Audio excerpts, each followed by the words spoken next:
The following program is brought to you in part by the film Backdoor Channels, The Price of Peace.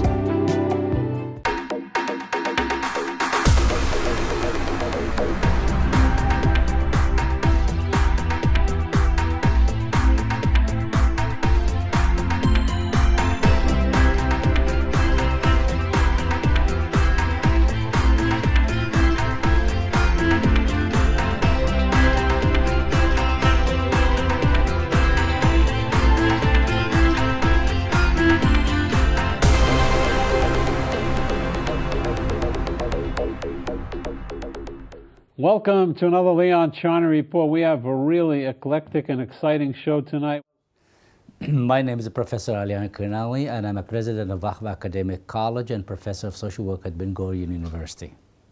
Ahva Academic College, geographically, it's about 40 minutes driving from Tel Aviv, 40 from Jerusalem and Beersheba. We are in the periphery of Israel, but it's very close to all major cities. We have actually 3 schools. Used to be 2 colleges in the same campus, and about a couple of years from now, we are united and we have 1 college. So where we have a school of education where we train teachers, and school of science, and school of graduate studies. We also have some programs where some students taking couple of years in Ahva Academic College, and in the 3rd year they move to Dore University. But gradually we are becoming more independent, and we'll have our own degrees. We have about 4,000 students coming from all over Israel, and let's say about 80% of the students are Jewish, and 20% are Arab and Bedouin, and mostly Bedouin coming from the Negev. Ahva Academic College believe in 3 pillars, actually 4, and one I just added when I came in as a president. And these are teaching and learning framework. Our teaching should be very good. Research, applied research, more focusing on applied research.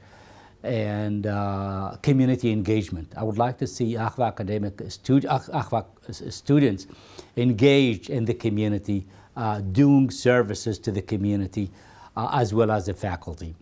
The other issue, which is I think it's a very important, and to me at least, because I did my PhD at University of Toronto, and I'm partially Canadian.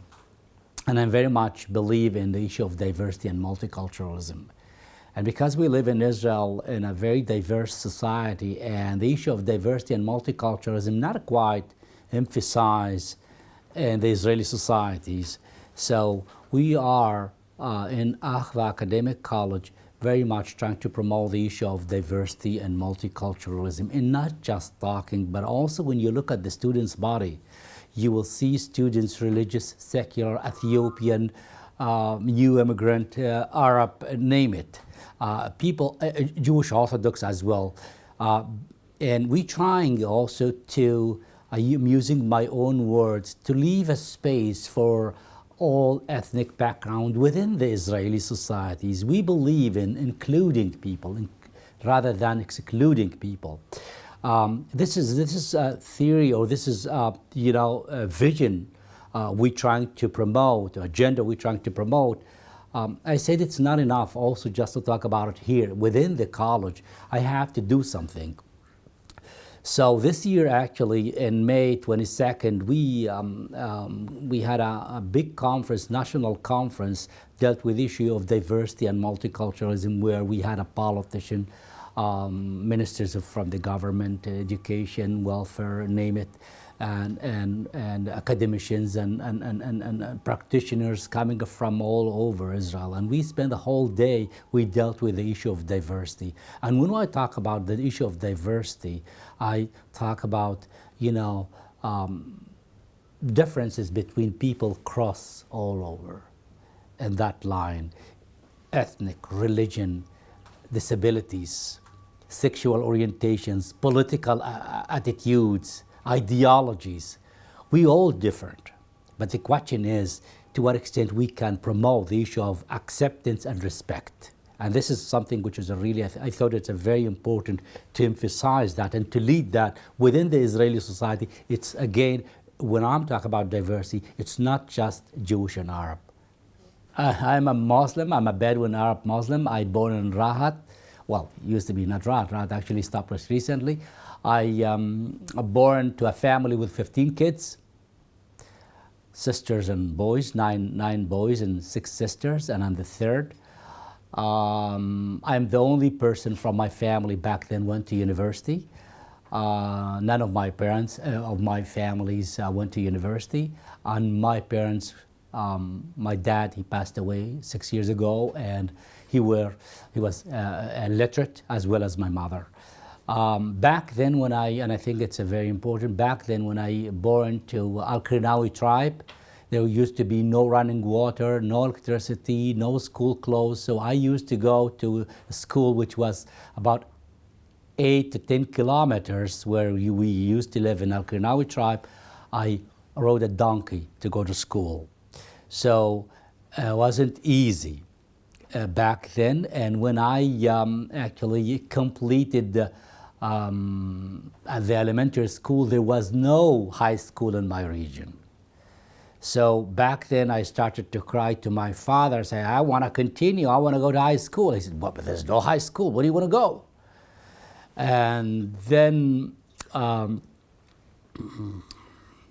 you know, anytime when I mention my dad's name, it's not easy. Back then I tried to convince my father what's the university all about and why I need to go to university, because back then, in my time, when you completed high school, you can become a teacher. So it's enough. I said, no, it's not enough. I have to go to university. So finally, I convinced my dad to allow me to go to university, and I went to Ben Gurion University. So I completed my first degree, undergrad at PGU, Ben Gurion University. And then I became a social worker while I was, you know, a second-year student at Ben Gurion University, and later on I went to the Hebrew University, where I completed my master's degree. And I said to myself back then, I want to help my people, I want to help my community, and the only way to do so through education. And I'm really very pleased I did that, because later on it's really, when I was also a professor at Ben Gurion University and I was also the director of the Bedouin Center, I started to promote the issue of education, and we may talk about it later, but definitely what encouraged me how to become a role model for many kids who are around, and also to expose these kids to the modern world and to education, and to advocate on behalf of them. The Bedouin Arab, they are the true, what's called the true Arab. The term Bedouin comes from the word Badia, meaning the desert. So that's why they call them Arab. They are Muslims. In the Negev today, we have about 50% live in recognized villages, 7 recognized villages, and 50% live in unrecognized villages. Generally speaking, most of the population there in the Negev, the Bedouin Arab are, you know, young. It's about 60% are under the age of 18. So there is a potential there, and there's a danger. The question is how we work with these communities. And let me also say that this community actually, compared to the rest of the Israeli societies, are very poor economically and educationally. The system there need to be taken into account, and you need to invest in the Bedouin community as a whole. There is a gap. There is a gap between, you know, the Arab and the Bedouin sector. There is a gap between the Jewish and the Arab sector in all counts. And these are not my words. These are, you know, the statistics, and the Prime Minister and everybody say there is a really huge gap. And we need to help this community by bridging the gap.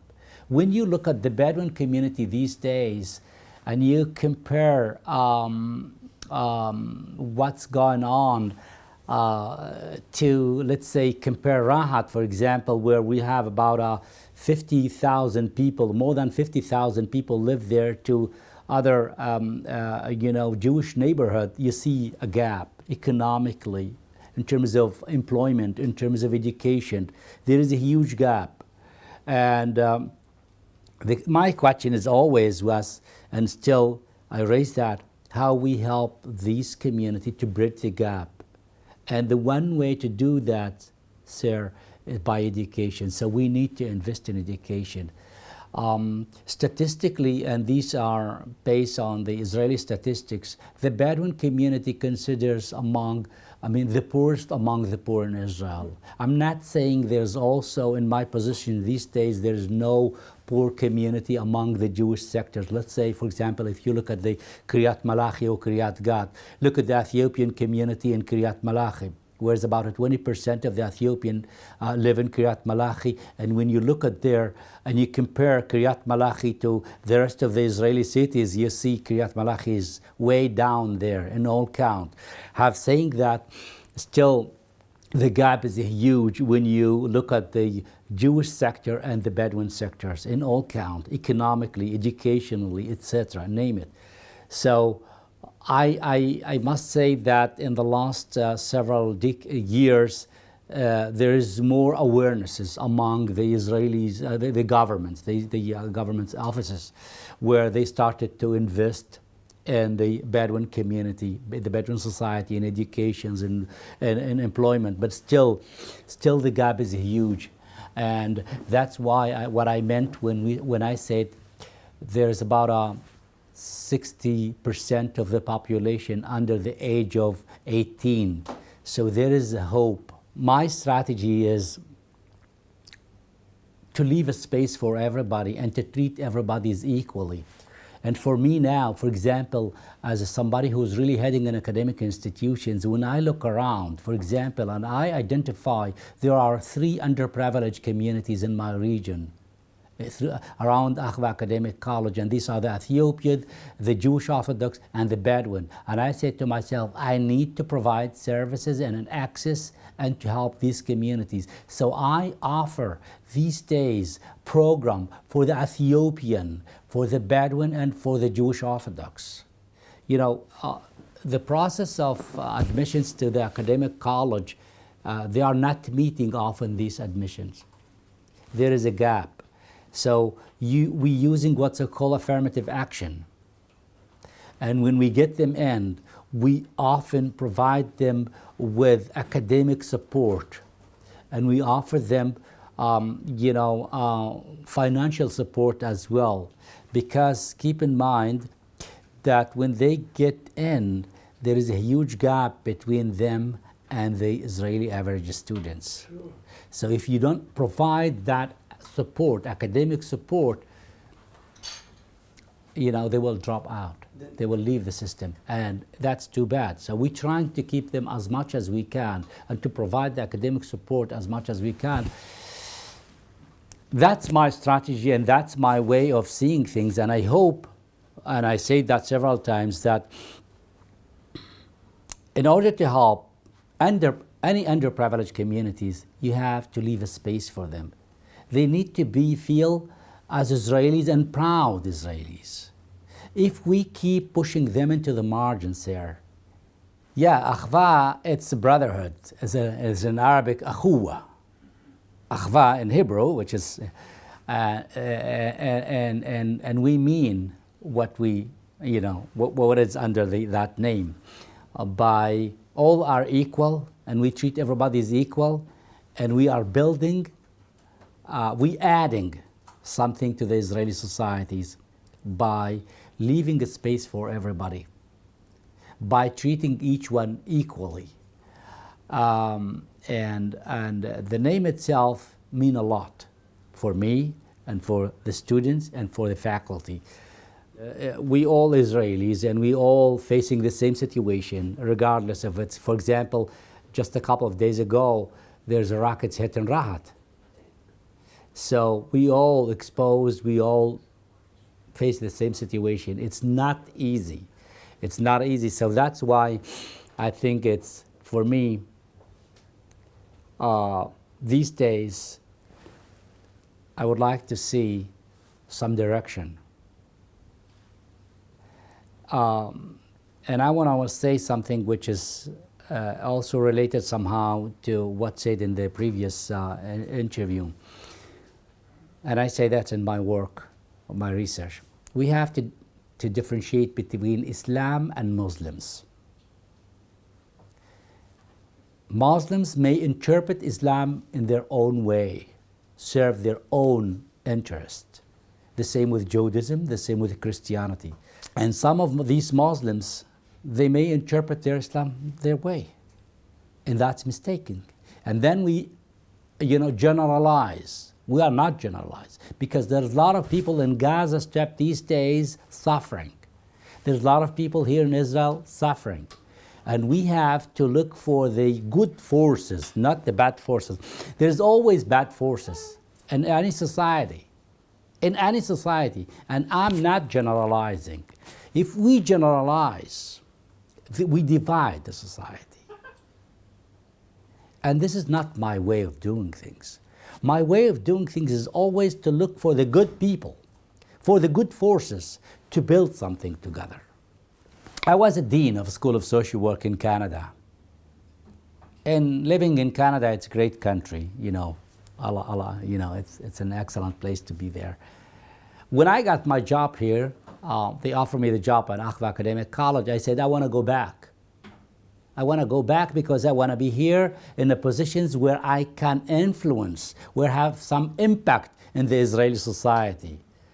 In Canada, there's a lot of people, dealing with that. But in Israel, I thought if I had a chance to have some impact in the Israeli society, I want to be here. I know it's not easy. I know I'm walking in a very thin line, back to your questions, because,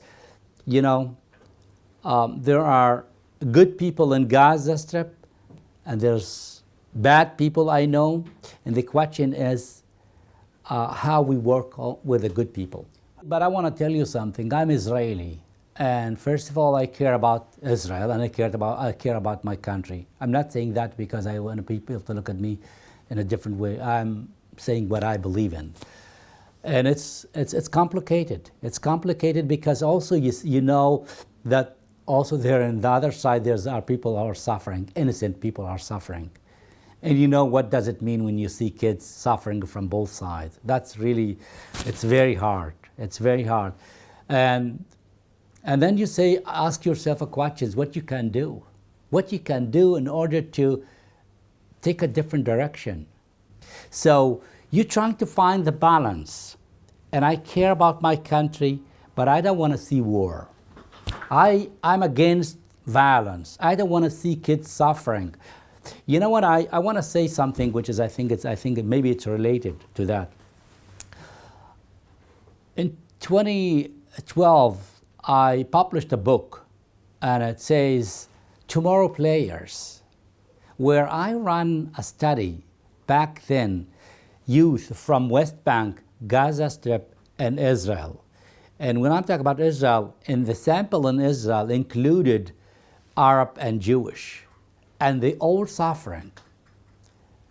And the question was about the psychological impact of the political violence in these youth. And what I'm saying here, these youth will be the leaders of this region. They will lead the region. They will have occupied, the higher positions in their countries, in the Palestinian Authority or in Israel. They will lead the region. And these people are carrying with them trauma, psychological problems. So I asked myself a question, and I gave that book to Minister of Justice, Tzipi Livni, and I sent one to Abu Mazen. I said, look what we're doing here. I'm a researcher. I'm a scholar. I'm trying to raise the unheard voice. And these are the unheard voice. The kids who are growing in our region are suffering. So we have to listen to their needs, these voices. This is something what I can do. We don't have to say, I can't do anything. At least you have to bring the unheard voice to the politicians, to listen to the voices from the ground. So we all under fire. And these soldiers, I believe, they said we need to stop the rockets to Israel because it doesn't distinguish between Jewish and Arab. So we have the same country and we live together and we have to, to do something for that. Saying that, with all the complexity of it, I think we have to think about a future. What is next? What is next for the region? Look, I think it's what's need to be done these days. We have, I'll speak it in a, in a political way or in a diplomatic way. We have a new situations, the current situations, the recent situations actually, what you call the Arab Spring bring new situations in this region.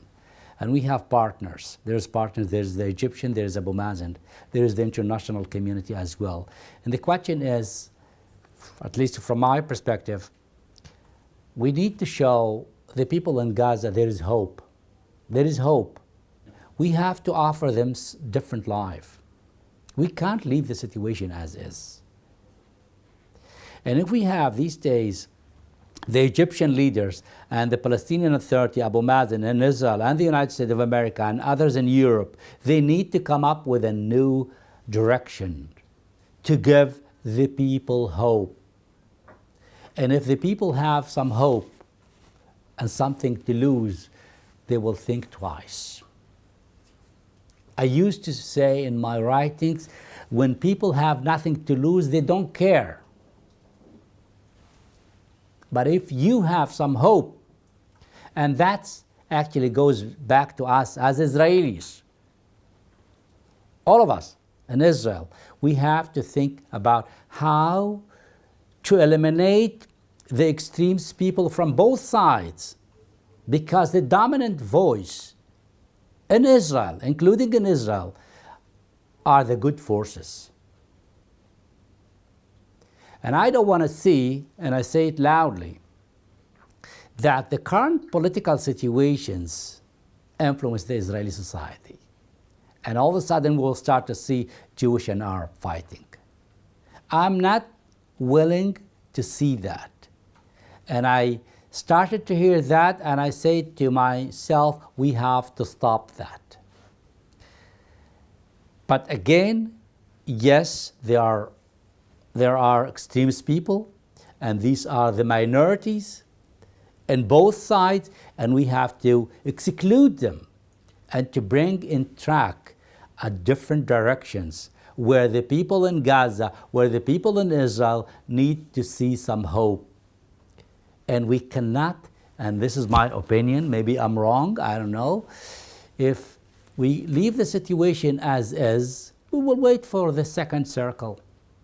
Around second round, and it's a circle. So we have probably opportunity. As a mental health, in my background, practitioners, any crisis creates new solutions. So the question is where we take it from here. To leave it as is or to take a different direction. The different direction is to look for something new, something's different. Unfortunately, and I say that several times, sometimes the media looks for the somethings which is not common. But generally speaking, there are really very good relationship between the Bedouin and the Jewish in the Negev. And you go to Rahat, for example, during Saturday, there you see a lot of Jewish coming for shopping and the vice versa. And you go to Rahat municipality and you see a lot of Jewish working in Rahat municipality, Rahat City Hall. I mean, there is a really very good relationship, and there is a lot of good voices. The question is, we need to give them a platform, not just to listen to the bad voices, if I may say that, or the marginalized voices. There's always marginalized. There's always bad forces there. And we have to, the majority are good. And we have to pay attention to the good forces who believe that there is an excellent platform for coexistence here. Jewish and Arab, they are living in the same city. You know, I said that in Akhva Academic College in our website when the war started. I said there is expression in Arabic. You know, they say it in Arabic like during the elections. The election is one day, but we live forever together. So we can't fight each other or go against each other for one day. But when the war is gone, we are here together. So bear in mind that we are here together, Jewish and Arab. And we have to find our way to overcome some of the psychological and political barriers you mentioned before. We know it's not easy. We know it's complicated. But first of all, we all care about our country. We all care about neighborhood. Jewish and Arab, they are together. We cannot listen to the bad forces. And there's a lot of bad forces and extremist people on both sides. So let's eliminate, let's, put them aside and leave a space for the majority who believe in coexistence, who believe that we can together, Jewish and Arab, build a different future, build a better future in Israel. Let's talk some fundamental things with Dori Gold, who is the Israeli ambassador to the United Nations and former, like the NSA, how do we compare him to Berger, I guess, Sandy Berger. He was the man who was next to Bibi Netanyahu on security matters, his security advisor, and then he was moved to the United Nations, which is a very important post. Welcome, Dori. We've never had you on the show before. Thank you, Leon. You're Hartford born. Originally. Gave up your American passport? Gave it up. Nice. True Jew. Dor, UN is a pretty active place today. First, let's talk about Iraq and Iran and that whole business. What's going on over there? Well, I think the Iraq and Iran story reminds us that the Middle East is still a very dangerous place, a place where there are existential dangers to the state of Israel. Dori, a lot of people come on the show, and I'll take Ab Eben, let's say he was on the show, the former foreign minister and ambassador to the UN. He says since the Netanyahu government came into power, you've lost a lot of relationships with some of the foreign Arab nations, Qatar, Bahrain, name them, Morocco. Everybody is angry. Is that a true statement? There is a problem in the Arab world. I don't accept Mr. Eban's analysis. I do accept the analysis of someone like Fuad Ajami, the great American Middle East expert of Lebanese origin, who wrote in February of this year, February 1997, in U.S. News and World Report, that there is a crisis in the peace process, but it goes to the fact that the peace that was made in all those great ceremonies over the last years was the king's peace or the pharaoh's peace, a peace between leaders that didn't reach to the hearts of peoples below. And as a result, there's been tremendous resistance in the streets of the Arab world to this peace, and eventually the leaders have buckled under. I know in Qatar, a public opinion survey was done on peace with Israel, even before the peace process had its current impasse. And there's tremendously deep rejection of Israel in the Arab world. Tom Friedman, who I don't always agree with, wrote a column in the New York Times, also in the month of February, why it was that Prime Minister Netanyahu couldn't stop in Morocco on the way back from a U.S. visit, having just completed the Hebron Agreement, a major advance in the Oslo process. And the reason was because King Hassan's domestic politics, according to Mr. Friedman, didn't permit him to do so. So there is a problem in the Arab world. In that sense, I agree with Mr. Eban, but I disagree with the analysis. I think the problem is related to the Arab world. You're right on one point. I can tell you that when they signed the Jordanian-Israeli peace treaty, I was in downtown Amman filming. And I can tell you that most people in that country were not that excited about it. There was a lot of resentment against that peace treaty. There was a lot of anger.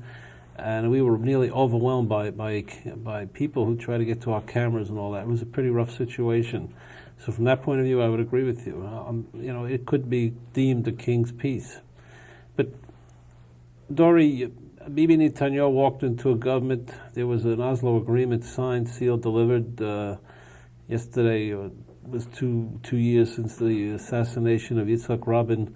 Where is Israel today in terms of that peace agreement?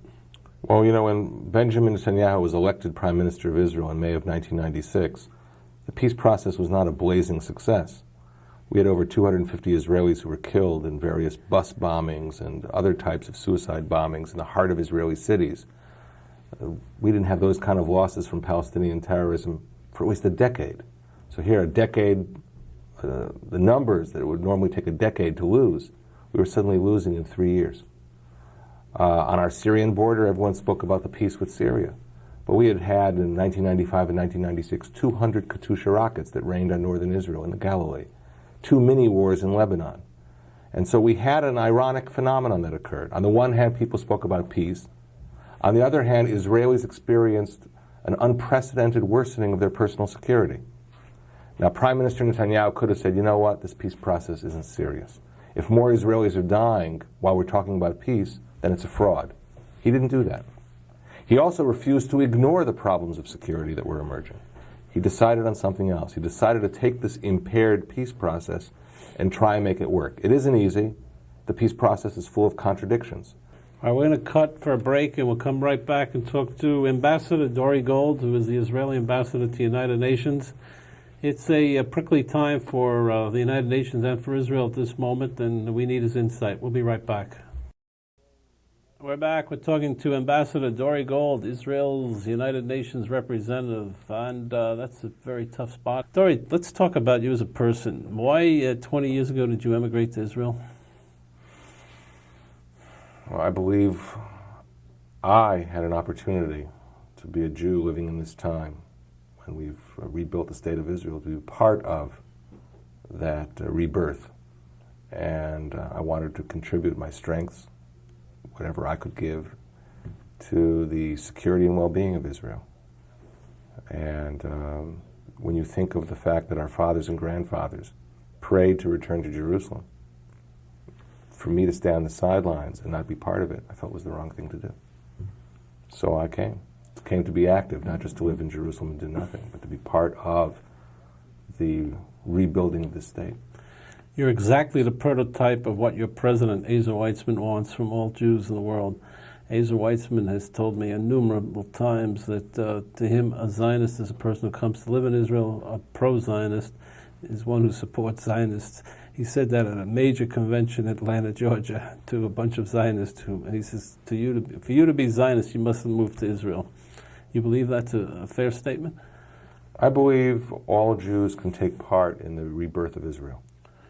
Some of us, and I think it's a personal choice, are willing to make the plunge and actually move to Israel, become Israeli citizens, enter the Israeli army, become part of Israeli society. Others can do it occasionally. There's an expression I one time heard, demi aliyah.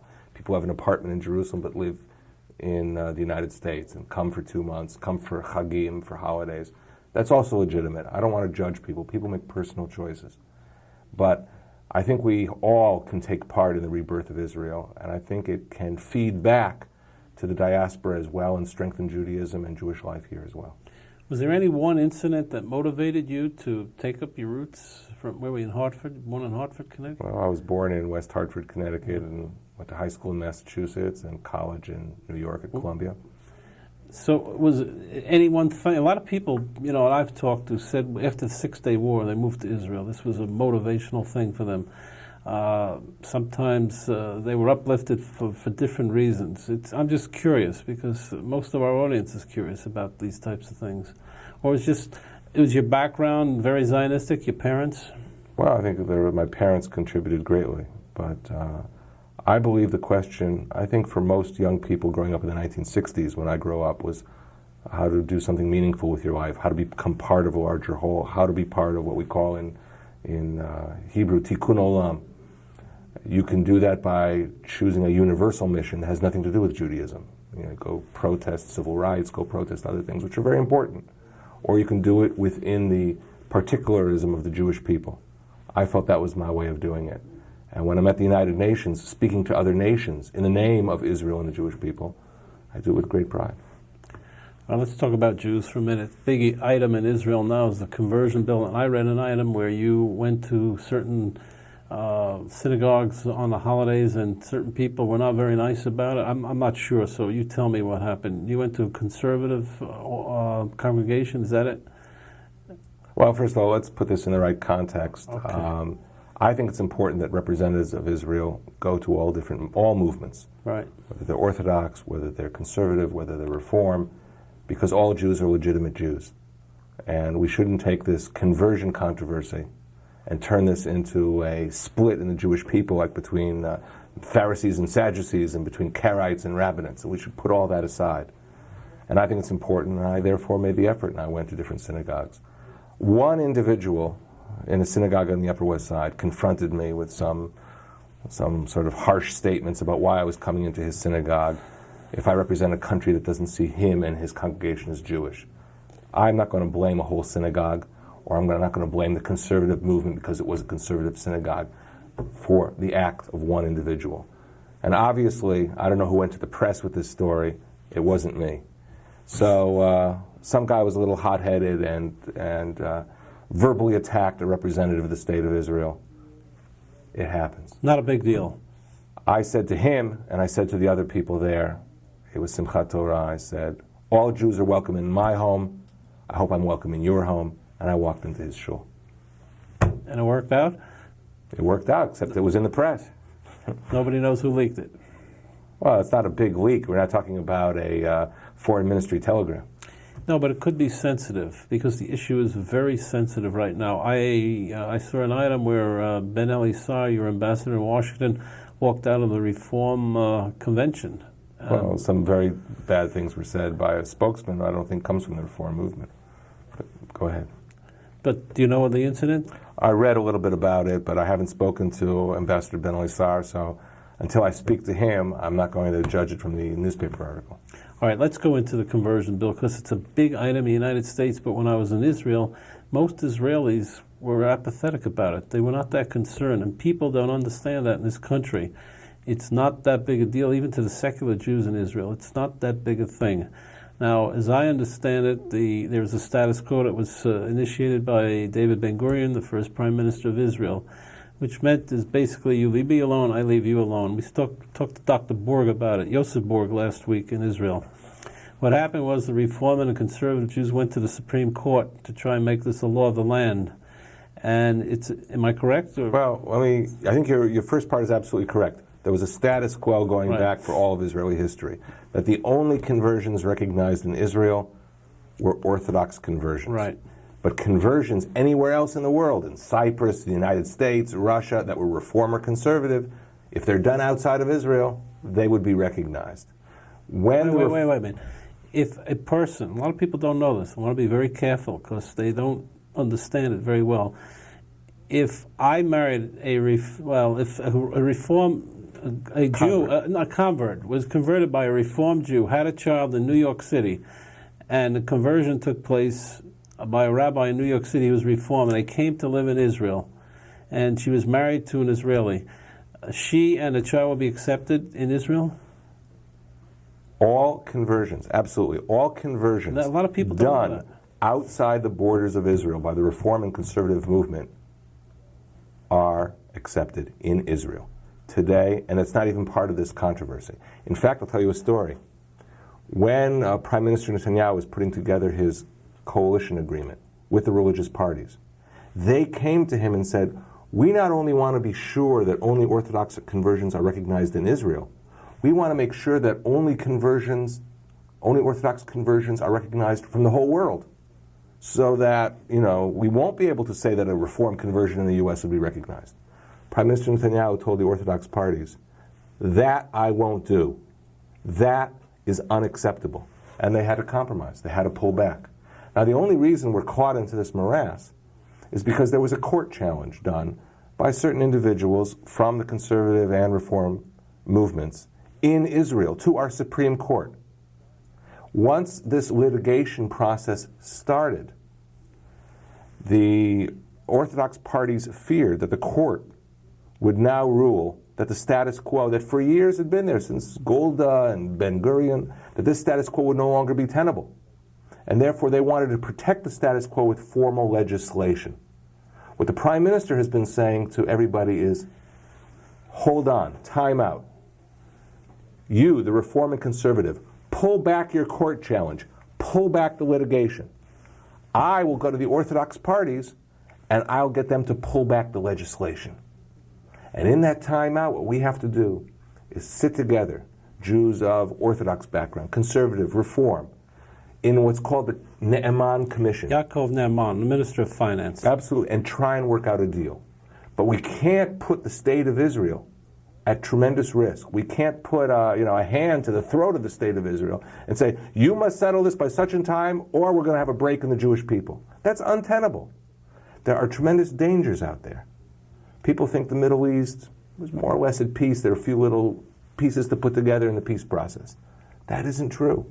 It sounds reasonable the way you're talking. What is the big hitch? Because if you say that there is now formal legislation that's taking the old status quo and turning it into a formal law that only Orthodox conversions are recognized in Israel in response to a court challenge, people can get up and say, the state of Israel says, I, as a Reformed Jew, am no longer a legitimate Jew. That is a logical leap. That isn't true, but it makes good rhetoric. In any case, it's a mistake to do that. Everyone has to pull back. Everyone has to exercise responsibility. The Reform and Conservative movements and the Orthodox movements and Orthodox parties. We are very close to the abyss. We have to pull back from the abyss. All right. Traditionally, ambassadors to the UN and consul generals here, they talk to a lot of Jews in the city and the state around the area.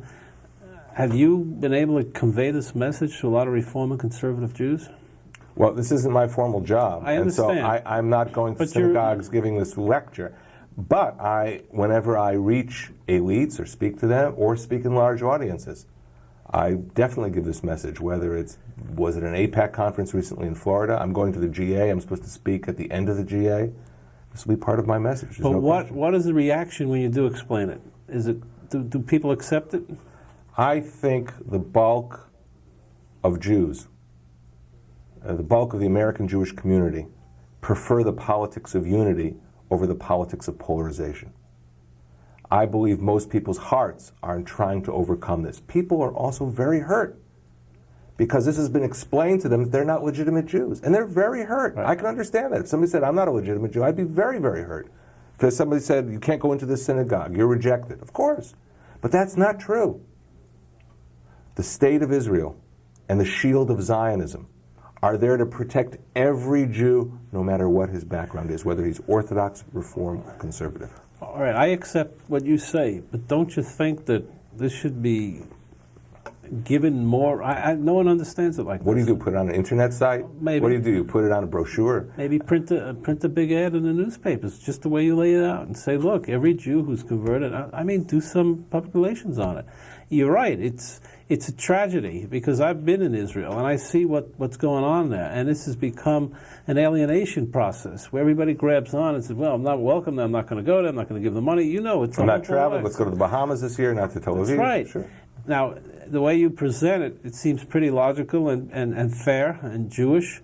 And I don't give advice on this show. I get paid high price for my advice, but I'll do it for nothing. I'll say right now that the state of Israel and the press office and the consul general should make a major campaign about what is going on, because I'm telling you, it's a real problem out there. And I'm not pontificating now, but you are Jewish and I'm Jewish. We both have families in Israel. We care about it. All right, Dore, we'll hold for a break and we'll come right back. We're back. We're speaking to Dori Gold, who makes a strong case for his government. He's the Israeli ambassador to the United Nations, American-born, and emigrated about 20 years to Israel. Perfect prototype of what we consider a Zionist, or at least Ezer Weitzman does. Now, let me ask you a question. When you were sitting outside the government, were you a professor, Dori? Is that it? Well, I worked in a think tank for 10 years, a strategic studies think tank that had been under the directorship of Major General Aaron Yariv, formerly head of Israeli military intelligence during the Six-Day War. Aaron Yariv, in case you didn't know, was a terrific guy and a great intelligence personality. And he was my teacher. Good teacher. So you're sitting there in this think tank, and you became friendly with Benjamin Netanyahu. The day the Oslo agreements were signed, what was your reaction? I had closely followed the talks with the Palestinians. I'd been an advisor to the Israeli delegation at the Madrid Peace Conference in '91 and to the subsequent talks in Washington. You were in Madrid? I was in Madrid. Me too. Well, the then deputy We starved, Dori. There's only potato chips and Pepsi. The then deputy foreign minister of Israel, Benjamin Netanyahu, took me along with him, and he was a big star at that yes. conference. And I remember reading the Oslo Accords, and I was very dismayed. But I understood the motivation to do Oslo. Israel had been bogged down in the Intifada, had been bogged down in a status quo that was untenable. And our late Prime Minister Yitzhak Rabin had the courage to try and break out of this with something new, thinking that over time, if there were mistakes in the agreement, and he said there were holes in the agreement, we could plug those holes. But what was important was to break through, to create a new reality. And I think he was right. I think he was visionary to do it. But there were still problems, and once we saw that our security situation so seriously deteriorated as Oslo was implemented, we knew that we had to modify Oslo to make it tenable. All right. Hear me out for 1 minute. The day that Yitzhak Rabin entered into the Oslo Agreement, if he would have said to Yasser Arafat, look, you strike your covenant against me, the same day that I sign, or I recognize you as an entity, and then we go and we talk in Geneva for 5 years, you don't think that could have worked out better than what you did now? What you did is you gave people land without an economic infrastructure. And well, we also put a military force right next to Israel without a final status agreement. Right. So that military force becomes part of the equation, part of the leverage of the Palestinian side, which is a dangerous situation. There's no question about it. We're trying to contain that and improve that situation. But that was the situation we inherited. There's another thing. The Oslo Accord is built on doing easy things first and putting off harder things for later. Jerusalem, that's the final status. But even in the interim status, creating a Palestinian airport, that's what's being discussed in Washington recently. A Palestinian airport with Israeli security checks. You've got to make sure that when planes land, cargo ships, cargo planes, that they don't have containers full of shoulder-fired missiles or parts of Katyusha rockets. Those are great risks. Those issues are much harder than the initial Oslo issues. So no wonder the Oslo process looks like it's getting stuck or it's at an impasse, because you're moving from easier issues to more difficult issues. All the tough stuff was put off for the end. And that end is the period in which Prime Minister Netanyahu is in power. I can confirm that because I heard that from senior aides of Shimon Peres, and that was a theory. Last question, I'll let you go. Many people think that the Oslo Agreement leads to a Palestinian state. Explain to me, if you can, the difference between a full autonomy and a Palestinian state. Now, I'm saying a state without a foreign ministry and without a defense ministry. So let's take the Netherlands Antilles. What's the difference? Well, you do get into hair splitting here, but I think the most important thing to look at is rather than the name of the entity, the powers of the entity. There is not an Israeli Air Force commander or ex-commander who believes Israel can give up control of the airspace over the West Bank. Do you know of a state without an airspace? No. There is no one who believes that Israel can give up control of the eastern slopes of the West Bank facing the Jordan River and our eastern front, because you need to have a defensive force there, which is reinforced by IDF reserves in order to protect the state of Israel. You need early warning stations on the hilltops of the West Bank to pick up hostile aircraft or, in the future, missiles coming at Israel. And therefore, we have very specific security needs. We cannot have a situation where in that sensitive area of the West Bank, which is next to 70% of our population and 80% of our industrial infrastructure, in that area, the Palestinians or any Palestinian self-governing authority can make a military alliance with Iraq and Iran. So there are obvious limitations. There are obvious powers that can be given to the Palestinians, but there are also powers that cannot. I suggest that we sit down with the Palestinians and honestly present our case. These are things we can do and these are things we can't do. And when we're finished working out the powers, we'll get down a political lexicon and we'll give it a name. But to give it a name first, to call it a state, that becomes an envelope in which many powers can be given to the Palestinians, which they can rightfully demand as a state. which will threaten the security of Israel. Because, you see, the Israeli-Palestinian conflict is not a conflict between two peoples on an island in the Indian Ocean. Where the Palestinians are demanding self-determination is in territory that is vital for the defense of Israel against coalitions of Arab armies that have historically struck Israel at least 3 or 4 times from our Eastern Front. That's the puzzle we have to solve in final status talks. I am optimistic in the long run. I believe we can cut a deal. I did Camp David. Ali Zaslow to you. Thanks for coming on, and you're welcome anytime, Dori. Thank you.